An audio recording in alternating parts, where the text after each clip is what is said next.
So hello বন্ধুরা, আপনারা কেমন আছেন? আশা করছি সবাই ভালো আছেন। আজকে নিয়ে এসেছি আর একটি নতুন রেসিপি, লাউ চিংড়ি। বাই দ্য ওয়ে, আমি জয়দেব, আপনারা দেখছেন JAR কুকিং ব্লগস 20। হ্যাঁ, ভিডিওটাকে অবশ্যই প্রথম থেকে শেষ পর্যন্ত সম্পূর্ণ দেখুন। তাতে থাকছে বিভিন্ন টিপস অ্যান্ড ট্রিক্স এবং সহজ সহজ রেসিপি। বাজার থেকে কিনে আনা লাউটা এখানে আমরা নিয়ে নিয়েছি, তার সঙ্গে সঙ্গে মশলা হিসেবে নিয়ে নিয়েছি পেঁয়াজ, আদা, রসুন ও কাঁচা লঙ্কা ও টমেটোটা দিয়ে ভালো করে এটাকে পেস্ট করে নেব। তারপর ধনেপাতা কুচি তো রয়েছে। এরপর বাজার থেকে কিনে আনা লাউটিকে বঁটি কিংবা ছুরির সাহায্যে আপনারা অবশ্যই কেটে পরিষ্কার করে নেবেন। ঠিক এইভাবে কাটার পর এর মধ্যে থাকা ছালগুলোকে আমরা ভালো করে চেঁচে বের করে দিতে হবে। যেটা আপনাদের সুবিধা হয় আপনারা অবশ্যই সেটা ব্যবহার করবেন। আমি এখানে বঁটি ব্যবহার করেছি। তো এইভাবে ছালগুলোকে বের করার পর এটাকে ছোট ছোট করে টুকরো করে আমাদের কেটে নিতে হবে। ঠিক আমাদের এই রকম সাইজের লাউগুলোকে কেটে নিতে হবে। লাউ কাটা হয়ে গেলে এরপর আমরা আলুগুলোকেও কেটে নেব। আলুগুলোকে ঠিক এই সাইজের কেটে নিলেই রেডি। তারপর আমরা কড়াইতে সরিষার তেল দিয়ে দেব এখানে বাজার থেকে কিনে আনা চিংড়ি মাছ। সেটাকে ভালো করে ফ্রাই করে নেওয়ার আগে আমরা দিয়ে দিয়েছি হলুদ। আপনারা এখানে মাছটা দেওয়ার পরে হলুদ দিতে পারেন অথবা প্রথমেই দিয়ে দিতে পারেন। ভালো করে হলুদটা দিয়ে মাছটাকে এখানে আমরা ভেজে নেব। এখানে আপনারা লবণ অ্যাড করতে পারেন অথবা নাও করতে পারেন, আমি এখানে অ্যাড করিনি। মাছটাকে লাল লাল করে ভাজা হয়ে গেলে কড়াই থেকে তুলে নিয়ে ওই একই তেলের মধ্যে আমরা ভেজে নেব আলু। আলুটাকে ভালো করে ভেজে নিতে হবে। প্রায় 30 থেকে 40% তেলের মধ্যেই আলুটাকে আমরা ফ্রাই করে নেব।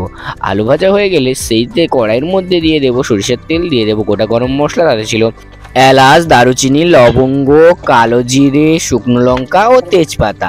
তারপর এখানে কুচিয়ে রাখা কাঁচা লঙ্কাটা এর মধ্যে অ্যাড করে দিয়ে ভালো করে নাড়াচাড়া করে নিতে।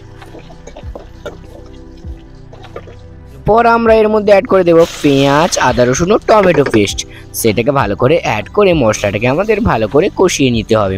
যতক্ষণ না পেঁয়াজের গন্ধটা চলে যায় ততক্ষণ আপনারা ভালো করে মশলাটিকে অবশ্যই কষিয়ে নেবেন। মশলাটা কষানো হালকা পরিমাণে হয়ে গেলে ঠিক এর মধ্যে আমরা অ্যাড করে দিয়েছি জিরে গুঁড়ো, পরিমাণ মতো ধনে গুঁড়ো। আপনারা অবশ্যই এটা অ্যাড করতে পারেন অথবা নাও করতে পারেন, আপনাদের স্বাদ অনুযায়ী আপনারা অ্যাড করবেন।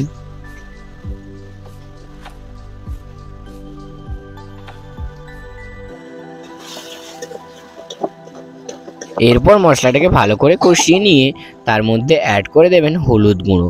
পরিমাণ মতো হলুদ গুঁড়ো দিয়ে আবারও মশলাটাকে হালকা করে নাড়াচাড়া করে নিয়ে এর মধ্যে অ্যাড করে দেব আমরা কাশ্মীরি লঙ্কার গুঁড়ো। কাশ্মীরি লঙ্কার গুঁড়ো দিয়ে আপনারা অবশ্যই নর্মাল লঙ্কার গুঁড়ো দিতে পারেন। এখানে আমরা রঙের জন্য ইউজ করেছি কাশ্মীরি লঙ্কার গুঁড়ো।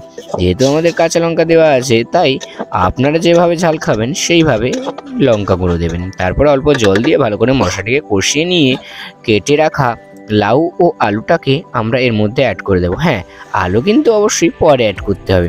তো প্রথমে লাউটাকে অ্যাড করে দিয়ে ভালো করে নাড়াচাড়া করে মশলার সঙ্গে লাউটাকে মাখিয়ে চুখিয়ে নিতে হবে। অবশ্যই ভালো করে কিন্তু মশলার সঙ্গে লাউটাকে মাখিয়ে নেবেন আপনারা। লাউটি সেদ্ধ হওয়ার জন্য আপনারা অবশ্যই এতে অল্প পরিমাণে জল অ্যাড করতে পারেন অথবা নাও করতে পারেন, লাউটা নর্মালি সেদ্ধ হয়ে যাবে।